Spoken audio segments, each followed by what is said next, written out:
تب تو ٹھیک ہے. اگر نہیں پڑھی ہے تو پھر بھی آپ ابھی 6 رکعت نماز نفل پڑھیں, 2 کر کے پڑھیں, نیت کہ میں نے 2 رکعت نماز نفل واسطے اللہ تعالیٰ کے کعبہ شریف کی طرف اللہ اکبر. اب جو پہلی 2 رکعت پڑھیں تو دل میں نیت کریں اللہ تبارک و تعالیٰ یہ میری عمر ہے نا, یہ میرا وجود ہے نا, اس کی میرے والدین کو ضرورت ہے, میرے بچوں کو ضرورت ہے, اللہ تبارک و تعالیٰ میری عمر میں برکت عطا فرما. پھر سلام پھیریں, 2 رکعت کے لیے پھر کھڑے ہو جائیں, اللہ کی بارگاہ میں دعا کریں, میں نے لمبی عمر تو مانگ لی ہے, اب تیری رحمت اگر اس میں شامل نہیں ہوگی تو پروردگار اس عمر کا میں کیا کروں گا. مان لیجیے اگر کسی کی عمر 50 سال ہو گئی اور وہ بستر پہ پڑا رہا تو وہ عمر کس کام کی. اللہ تبارک و تعالیٰ عمر ایسی دے کہ جس میں کوئی بیماری نہ ہو, کوئی مصیبت نہ ہو, کوئی بلا نہ ہو, کوئی جادو نہ ہو, کوئی ٹونا نہ ہو. اللہ کوئی کرانا بھی چاہے تو اللہ تبارک و تعالیٰ تو الٹا کر دے. ایسی اس طریقے سے 2 رکعت نماز پڑھیں. اب آخر میں 2 رکعت نماز پڑھیں نا, اللہ کی بارگاہ میں دعا کریں, میرے گھر پہ میری بیوی ہے, میرے بچے بھی ہیں, ان کو اسکول بھی پڑھانا ہے, سب کچھ کرنا ہے, ذمہ داری میری ہے پوری, شادی کرنی ان کی, اس کے لیے آج کے زمانے میں کرنسی چاہیے, پیسے چاہیے. اللہ تبارک و تعالیٰ میں جو کام کر رہا ہوں نا, میں یہ نہیں کہہ رہا ہوں کہ آسمان سے میرے لیے چھپرے جو ہے برسا, نہیں. اللہ تبارک و تعالیٰ تو اتنی برکت دے دے کہ جو میں کام کر رہا ہوں مجھے اور کہیں سے پیسے مانگنے کی ضرورت نہ پڑے. حضرت عثمان ابن حنیف کہتے ہیں کہ حضور علیہ الصلوۃ والسلام کی ایک بارگاہ میں شخص آیا, آنکھوں سے اندھا تھا جب وہ ماں کے پیٹ سے پیدا ہوا تھا, حضور علیہ الصلوۃ والسلام سے بڑا تھا, یعنی کہ عمر میں بڑا تھا, وہ بوڑھا ہو گیا حضور علیہ الصلوۃ والسلام کے زمانے میں. وہ ایک دن حضور علیہ الصلوۃ والسلام محفل لگی ہوئی تھی, وہ آیا, انہوں نے کہا کر کے ایمان لائے حضور پر اور کہا کہ یا رسول اللہ میں چاہتا ہوں کہ میری آنکھیں آ جائے واپس. اب جو آدمی جو ہے مطلب بچپن سے نابینا پیدا ہوا ہو, آج تک اس نے کسی کے سامنے کا حضور سے اس نے کہا تھا. مشکات میں حدیث ہے, ابن ماجہ میں حدیث ہے, جامع ترمذی میں, یہ سب میں حدیث ہے, یہ حدیث ساری کتابوں میں موجود ہے. تو عثمان ابن حنیف کہتے ہیں کہ وہ آ کر اس نے کہا کہ یا رسول اللہ میرے لیے دعا کریں. تو حضور نے اس کو کہا کہ دیکھو تمہاری عمر تو ویسے ہی گزر چکی ہے, اب اگر تم چاہتے ہو کہ صبر کرو تو اللہ تمہیں اس کا پھل عطا کرے گا, لیکن اگر پھر بھی اگر تم چاہتے ہو کہ تو میں تمہارے لیے دعا کر دوں. تو اب انہوں نے یہ نہیں کہا کہ ان کو یہ نہیں, انہوں نے اس لیے نہیں دعا کروائی کہ حضور کا دعا قبول ہوتی کہ نہیں ہوتی ہے, یہ نہیں. انہوں نے کہا یا رسول اللہ میں چاہتا ہوں کہ میں آپ کو دیکھوں, میں چاہتا ہوں کہ یہ جو آپ کے پیارے پیارے صحابی بیٹھے ہیں نا میں ان کو دیکھوں. یا رسول اللہ میں اپنی جو ہے مطلب میرے بھائی ہے نا, میرے والدین تو چلے گئے, میرے بھائی کی میں زیارت کروں, رکھ دو یہاں پہ, میں اپنے بھائیوں کی زیارت کروں. اللہ تبارک, اے محبوب آپ دعا کریں, آپ کی دعا سے اللہ تبارک تعالیٰ لوگوں کی تقدیر بدل دیتا ہے, آپ دعا کریں میری آنکھیں واپس جائے. یہ بچپن سے اندھے تھے. حضور علیہ الصلوۃ والسلام فرمایا جاؤ اچھا وضو کر. وضو کیا یعنی گھٹوں تک ہاتھ دھوئے اچھی طریقے سے, ٹھنڈا پانی ہے تو اس کا مطلب یہ نہیں کہ صرف چوپٹ لیا, اچھے طریقے سے وضو کیا. پہلے گھٹوں تک ہاتھ دھونا ہے, 3 مرتبہ اچھی طریقے سے کلی کرنی ہے, خاص کر کے جو بیڑی یا سگریٹ پینے والے لوگ ہیں. حضور علیہ الصلوۃ والسلام نے فرمایا جو لہسن اور پیاز, کچے کی بات کر رہا ہوں میں, کھاتا ہوا اپنی ہماری مسجدوں کے قریب نہ آئے. اس کا مطلب یہ ہے کہ بھائی جب کھا لیا جائے تو کیونکہ پیاز اور لہسن کی جو کچا جو کھاتا ہے نا اس کی پھر وہ بو جاتی نہیں کئی مرتبہ, تو اس لیے حضور نے فرمایا اس کو پکا کر کھایا کرو. اگر کچا کھایا ہے نا تو پھر اچھی طرح کلی کیا کرو, اس لیے وضو میں 3 مرتبہ کلی کرنا ہے. پھر 3 مرتبہ ناک کو اچھی طریقے سے صاف کرو تاکہ پھر نماز میں پھر کپڑے کو ادھر ادھر کرنے کی ضرورت نہ پڑے, اس سے نماز بھی خراب ہوتی ہے. اب کئی مرتبہ لوگ دوڑتے دوڑتے نماز میں آتے ہیں, پھر وہ ناک کو ہی پوچھتے رہ جاتے ہیں, پوری نماز چلی جاتی ہے ان کی. اس لیے انہوں نے پہلے اچھی طریقے سے گھٹوں تک ہاتھ دھوئے. وضو کا طریقہ ہمیں ملتا ہے, گھٹوں تک ہاتھ دھوئے, 3 مرتبہ اچھی طریقے کلی کی, غرارہ کیا. روزہ ہو تو غرارہ نہیں کرنا ہے بھائی, وہ ہم کرتے ہیں نا وہ نہیں کرنا ہمیں سے, کیونکہ پانی جانے کا اندیشہ رہتا ہے. 3 مرتبہ کلی کی, 3 مرتبہ ناک میں پانی ڈالا, پانی ناک میں تھوڑا سا کھینچے کہ یہاں تک ہمیں محسوس ہو کہ ناک میں پانی جا رہا ہے. اب پھر اس کے بعد میں جو یہ بال اگنے کی جگہ نا, یہاں سے لے کر کے ہچکی کے نیچے تک یہاں تک, اور ایک کان کی لو سے لے کر دوسرے کان کی لو تک 3 مرتبہ اچھی طریقے سے چہرے کو دھوئیں. اگر داڑھی ہے تو داڑھی کو اچھی طرح سے دھوئیں. پھر پہلے سیدھے ہاتھ کو کونیوں سمیت دھونا, کونی تک نہیں دھونا ہے, کونیوں سمیت دھونا ہے. یعنی یہ جو آپ جس کو باڈی دکھاتے ہو آپ کہتے ہو نا یہاں تک دھونا ہے. 3 مرتبہ یہاں تک اس ہاتھ کو دھونا ہے سیدھے کو, اور دوسرے کو پھر 3 مرتبہ. پھر 1 مرتبہ سر کا مسح کرنا ہے. سر کا مسح 1 ہی مرتبہ کرنا ہے. 2 مرتبہ سر کا مسح کرنا مکروہ ہے. مکروہ کا مطلب یہ ہے وضو آپ کا ہو جائے گا لیکن ناپسندیدہ ہے. ہم کہتے ہیں نا یہ وہ چیز مجھے پسند نہیں, اس کو عربی میں کہا جاتا ہے مکروہ. یہ بات یاد رکھیں, یعنی جو چیز پسند نہ اس کو عربی میں مکروہ کہا جاتا ہے. تو 1 مرتبہ سر کا مسح کرنا. سر کا مسح کرنے کا طریقہ یہ کہ ہاتھوں کو بھگوئیں اور سیدھا لے جائیں گردن تک دونوں ہاتھوں کو.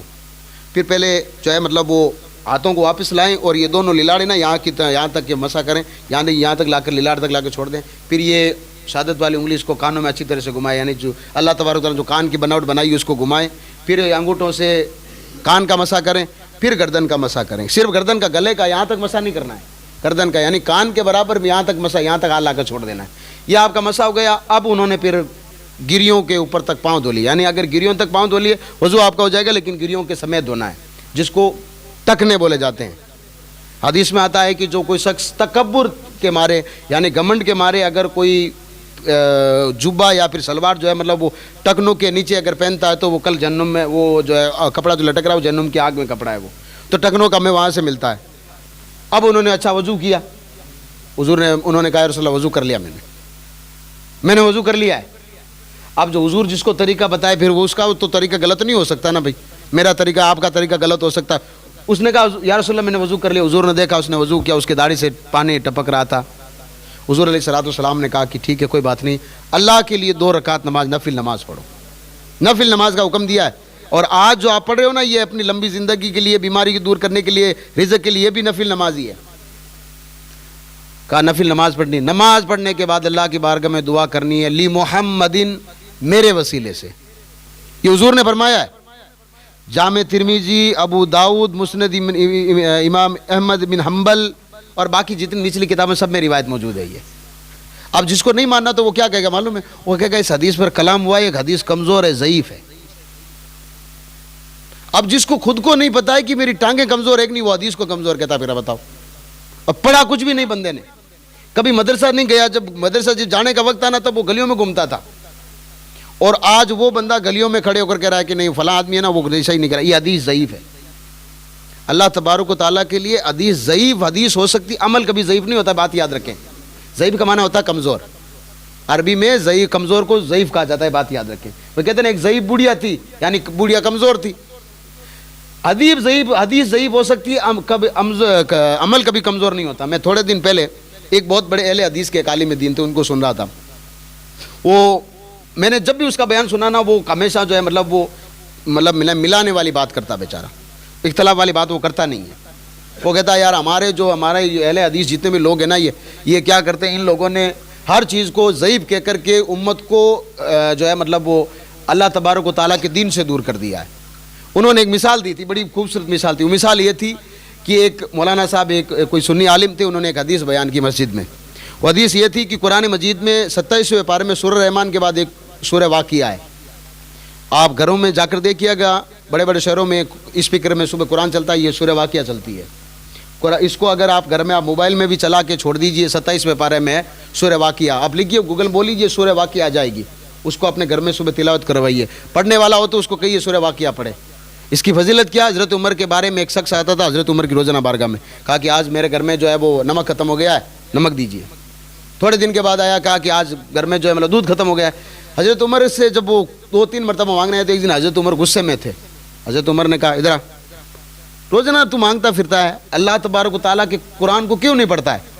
قرآن کو پڑھا کر اللہ تبارک و تعالیٰ تجھے حضرت عمر کے دروازے سے بے نیاز کر دے گا, عمر کے دروازے سے بے نیاز کر دے گا. پھر مولانا صاحب کس کھیت کی مولی ہے بھائی, سیٹھ صاحب حاجی صاحب کس کھیت کی مولی ہے؟ حضرت عمر جو اتنا بڑا بادشاہ ہو, وہ کہتا ہے. تو وہ شخص جو ہے مطلب گیا اور اس نے قرآن جا کر کھولا, سورہ واقعہ روزانہ پڑھنا شروع کیا. 6-7 مہینے کے بعد ایک دن حضرت عمر نے دیکھا کہ ایک شخص ہے بازار میں سب سے ہائی کوالٹی کی اجوا کھجور خرید رہا ہے. اجوا کھجور وہ خرید رہا ہے.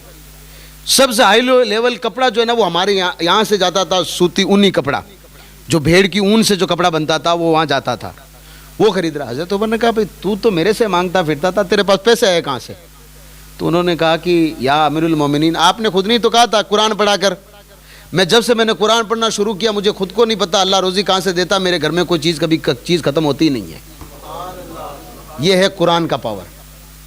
حضرت عمر جب اس بات کی جب گواہ ہونا تو پھر اب اور کسی گواہی کی ضرورت ہی نہیں ہے. تو وہ عالم صاحب کہہ رہے تھے کہ بھائی سورہ واقعہ پڑھو. تو ایک بیچ میں کوئی جو ہے ناٹو سے قسم کا کوئی لڑکا کھڑا ہوا, اس نے کہا یہ حدیث ضعیف ہے, یہ حدیث ضعیف ہے. تو کہا حدیث ضعیف کا کیا مطلب ہے؟ ضعیف کا کیا مطلب ہوتا جانتے ہو؟ کہاں کا کیا مطلب ہے؟ کہا بھی 6-7 لوگوں سے تو حدیث آئی تھی, اس میں سے ایک آدمی ہے جس کے بارے میں یا تو یہ گمان ہے کہ وہ آدمی اس کی میموری کمزور تھی, یا وہ آدمی اس زمانے میں جھوٹ بولا کرتا تھا, یا وہ آدمی جو ہے اس طریقے سے ایک آدمی کی وجہ سے حدیث کمزور نہیں ہوتی ہے, آدمی کمزور ہوتا ہے جو حدیث بیان کرنے والا ہوتا ہے. تو کہا یہ بتاؤ. تو وہ اس اہل حدیث کا عالم خود کہہ رہا تھا کہ یہ حدیث ضرور ضعیف ہو سکتی, عمل کبھی ضعیف نہیں ہو سکتا. یعنی قرآن مجید کبھی کمزور نہیں ہو سکتا نا قرآن مجید تو. سورہ واقعہ آپ پڑھتے جائیے, اللہ تبارک و تعالیٰ انشاءاللہ تبارک و تعالیٰ ایسی جگہ سے آپ کو روزی دے گا جہاں سے آپ نے گمان بھی نہیں کیا ہے. یہ حضرت عمر نے کہا ہے, تو پڑھیے ان کو. تو وہ جو ہے مطلب صحابی آئے, انہوں نے کہا یا رسول اللہ میں نے تو وضو بھی کر لیا, اور اب انہوں نے کہا آپ جاؤ پھر پڑھو, نماز پڑھو جاؤ. اور نماز پڑھنے کے بعد کہنا اے اللہ تبارک و تعالیٰ تجھے تیرے نبی محمد صلی اللہ علیہ وسلم کا واسطہ. جو لوگ کہتے ہیں نا وسیلہ نہیں دینا چاہیے, وہ جا کر کے حدیث کو پڑھیں. جامع ترمذی میں حدیث ہے, یہ ابن ماجہ میں حدیث ہے, یہ سنن نسائی میں, بیہقی میں, ساری میں روایت موجود ہے. اب وہ کہتے ہیں کہ عثمان بن حنیف جو کہ حدیث کے راوی ہیں, وہ کہتے ہیں کہ تھوڑی دیر کے بعد وہ شخص آیا تو کہتا اور عثمان ابن حنیف کیسے ہو؟ تو کہا بھئی تم تو اندھے تھے, تمہیں کیسے پتا؟ کہا کہ اللہ کی قسم کھا کر کہہ رہا ہوں میں تم سب کو ایسے دیکھ رہا ہوں جیسے کہ تم سب اپنی آنکھوں سے دیکھتے ہو. وہ جو کہ ماں کی پیٹ سے جو اندھا, یہ تو دنیا میں کتنے لوگ کمال کر چکے ہیں بھائی. غریب نواز کی کئی ہم نے کرامتیں پڑھی ہے کہ وہاں اندھے لوگ آتے ہیں, اللہ نے ان کو جو ہے آنکھیں دے دی ہے. وہ اورنگزیب کے زمانے میں اورنگزیب ایک آدمی کھڑا باہر تھا, بھیک مانگ رہا تھا, اللہ کے نام پہ دے دو, آنکھیں نہیں ہیں میری. حضرت اورنگزیب نے تلوار نکالی, کہا کس کے دربار پہ کھڑے ہو کر کے دعا کر رہا ہے, مانگ رہا ہے لوگوں سے. او جو ہندوستان کا بادشاہ, اس کے دروازے پہ کھڑے ہو کر لوگوں سے مانگ رہا ہے. تجھے مانگنا نہیں آتا ہے. میں اندر جا کر کے حاضری دے کے آ رہا ہوں. واپس آیا, اور تب تک اگر تیری آنکھیں نہیں آئی تو پھر ٹھیک نہیں ہے, تو پھر دنیا میں نہیں رہے گا. پھر وہ بندہ پھر وہ کھڑا ہو گیا غریب نواز کی بارگاہ میں. اب تک تو ٹھیک ہے لوگوں سے مانگتا تھا, لیکن آج غلط ہوا نا میرے ساتھ میں. آج بادشاہ سامنے, وہ بھی اورنگزیب نام کا, نام تو اس کا اورنگزیب تھا. آج جب نام لیا جاتا ہے تو پھر ان کے نام میں وہ برکت ہے, اللہ کی قسم کہہ رہا ہوں میں. اور 5,000 نہیں بلکہ 5 لاکھ علماء اس کے سامنے بیٹھے رہتے تھے, جس نے فتویٰ ہندی علی کی سب سے بڑی کتاب حضرت اورنگزیب عالمگیر علیہ رحمہ. وہ اندر گئے غریب نواز کی بارگاہ میں. آپ اس کا مطلب سوچ لیں غریب نواز کتنے بڑے تھے. جب اورنگزیب جیسا بادشاہ غریب نواز کے دربار میں حاضری دینے آتا تو غریب نواز کا آپ مقام پتہ کر لیں کتنے بڑے تھے غریب نواز. مطلب اتنی بڑا سلطنت کا مالک اگر غریب نواز کی بارگاہ میں آ کر کہتا ہے کہ آپ ہندوستان کے بادشاہ ہو, تو پھر آپ سمجھ لیں حقیقت میں بادشاہ ہیں وہ. اب اصل میں یہ چیز ہے کہ ہم لوگوں کو جو بتا دیا جاتا ہے نا, کبھی ہم لوگ سوچتے ہیں یار یہ چیز قرآن و حدیث میں تھوڑی ہے. یار آپ جو آج کپڑے پہن رہے وہ قرآن و حدیث میں نہیں ہے, جبکہ ہمارا دین کیا کہتا ہے کہ یہ کپڑے پہننا یہ بھی دین ہے. آپ نے کپڑے پہنا یہ دین ہے آپ کا, آپ نے اگر رومال بھی پہنا یہ دین ہے آپ کا, یہ بات یاد رکھیں. تو وہ اندر گئے, فاتحہ پڑھی. وہ بادشاہ تھے, اللہ کی بارگاہ میں ان کے جو گئے, کہا میرے پاس سب کچھ ہے, آپ اللہ کی بارگاہ میری سفارش کریں, اللہ تبارک تعالیٰ مجھے قبول کر لے اپنی بارگاہ میں. حضرت اورنگزیب جا کر کہہ رہے ہیں یہ غریب نواز کی بارگاہ میں. اگر وہ جا رہے ہیں تو پھر اگر ہم جائیں تو پھر ہم تو اورنگزیب کی سنت ادا کر رہے ہیں بھائی. اللہ تبارک تعالیٰ ان کی مرگت پر, ان کی قبر پر کروڑوں رحمت نازل فرمائے. ہاں جی. تو واپس آئے تو وہ جو اندھا تھا نا, وہ اس نے کہا اور بادشاہ حضور کیسے ہیں آپ؟ تو کہا بھائی تو اندھا تھا نا. کہاں آج مجھے عقل آئی ہے. اگر میں نے جب آپ اندر گئے تھے تو میں نے غریب نواز کی بارگاہ میں عرض کی تھی, یہ حقیقت میں اگر یہ ہے بادشاہ جو اللہ تبارک و تعالیٰ کو ماننے والا ہے, میں اس کا وسیلہ دے کر آپ کی بارگاہ میں دعا کرتا ہوں, آپ مجھے آنکھیں دے دے. غریب نواز کی بارگاہ میں نے آپ کا وسیلہ رکھا تھا, اللہ تبارک و تعالیٰ نے ان کی دعا قبول کی, مجھے آنکھیں عطا کر دی. یہ ہوتے ہیں پاور نا. پھر وہ تو رسول اللہ تھے, ان کی تو پھر وسیلے سے دعائیں قبول کیوں نہیں ہوتی ہے؟ تو انہوں نے ایک ایک کر کو کہا کہ آپ یہ ہیں, آپ یہ ہیں. پھر حضور علیہ الصلوۃ والسلام کو دیکھ کر فرمایا اللہ تبارک و تعالیٰ نے آپ کو کیا بنایا ہے, آپ کے جیسا اللہ نے کسی کو بنایا ہی نہیں ہے. تو یہ وہ نماز ہے جو لوگوں کی, اندھے لوگوں کو آنکھیں دے سکتی ہے. تو پھر وہ اللہ تبارک و تعالیٰ آپ کو پھر اگر آپ کے بگڑے ہوئے کام نہیں بنا سکتا, بنائے گا وہی بنانے والا ہے بے شک. جو کمزور لوگ ہیں ان کے لیے دعا کریں, بیمار ہیں ان کے لیے دعا کریں. لوگوں کے لیے دعا کرنے والا ہمیشہ آگے رہتا ہے, یہ بات یاد رکھیں. یہ میں نے اپنی زندگی میں تجربہ کر کے دیکھا ہے. آپ اپنے بھائی کے لیے دعا کرو, اللہ تبارک و تعالیٰ وہ چیز آپ کے بھائی کو بھی عطا کرے گا, اللہ تبارک و تعالیٰ وہ چیز آپ کو بھی عطا کرے گا. آپ اللہ, آج کی رات ہے نا, حضرت مولا علی فرماتے کوئی بھی نہیں ہوتا, آج اللہ کی بارگاہ میں ایک خصوصی دعا کریں. اللہ تبارک و تعالیٰ ایک مرتبہ اتنا رزق دے دے کہ ایک مرتبہ اس خانہ کعبہ کی میں زیارت کر کے آ جاؤں. اللہ کی قسم کھا کر کہہ رہا ہوں, آپ ناز کرو گے, آپ کے پاس کچھ بھی نہیں ہوگا نا, بڑی تکلیف میں ہوگا نا, جب آپ کو یاد آئے گا میں خانہ کعبہ کے سامنے